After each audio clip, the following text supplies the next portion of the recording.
come here today to place on record my personal commitment and that of my party, the National Democratic Congress, to the sustenance of Ghana's peace. At the very outset, let me indicate that we in the NDC remain eternally committed to the building of a peaceful and prosperous country in which the aspirations of all our people can be met. Our active participation in this event is an indication of its importance in the overall effort to guarantee peace and ensure the preservation of our nation in the aftermath of the upcoming elections. We cannot emphasize enough the importance of maintaining peace throughout this process, before, during, and after. Peace is the foundation upon which our democracy is built, and it is essential that we preserve it even during these critical times.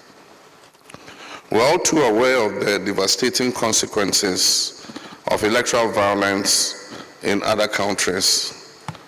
We cannot afford to traverse that same path. As patriotic citizens, we have a collective responsibility to ensure that our country remains a beacon of peace and stability in our sub-region, and we in the NDC stand prepared to play our parts to achieve this. As citizens, we must recognize that our actions have consequences. While some verbal jousting is to be expected in our daily politicking, divisive language, hate speech, and inflammatory rhetoric that can incite violence should have no place. Temperance, tolerance, understanding, and respect for one another's opinions and beliefs should be the guiding principle upon which our politics is practiced. On our part, as political leaders, we must prioritize peace and unity in our campaigns and avoid unsubstantiated allegations and focus on issue-based campaigning.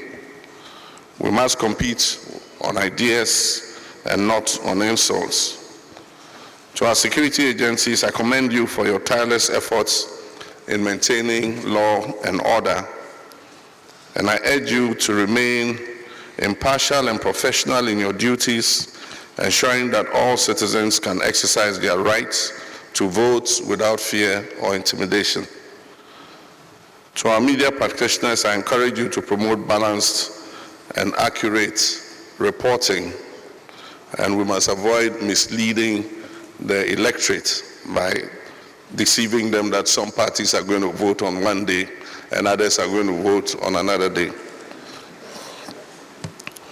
We must avoid sensationalism and speculation and focus on providing credible information that promotes peace and understanding. I also wish to commend the Electoral Commission for the cooperation we have enjoyed so far, and it is my hope that all electoral officers will conduct themselves in a manner that is impartial and neutral in order to avoid any disputes. However, it is all well and good for us to commit to peace and recite beautiful platitudes. All the efforts at building peace before, during, and after the 2024 elections would come to naught or be undermined if there is mistrust and insincerity. Mistrust is built through a mismatch between words and gaslighting on the part of those in authority.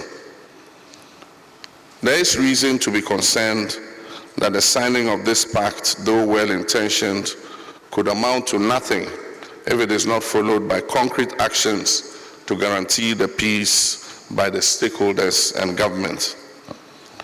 Events and happenings during the last election and during the Awaso West Wogon by-election create considerable doubts about the genuineness of some of the commitments that we might make today. We all recall the appalling spectacle of mass men acting on the orders of operatives of government, shooting indiscriminately at innocent Ghanaians, going about their legitimate electoral activity during that by-election. Some of the victims of that shooting incident remain incapacitated up till now. The refusal by government to act on the recommendations of the Emil Short Committee do not inspire confidence in Ghanaians that government truly believes in peace. Again, the inaction of government in the face of the murder of 8 of our citizens during the last election casts a shadow of doubt on government's commitment to maintain the peace. How are we to believe that such killings will not reoccur during this election as well?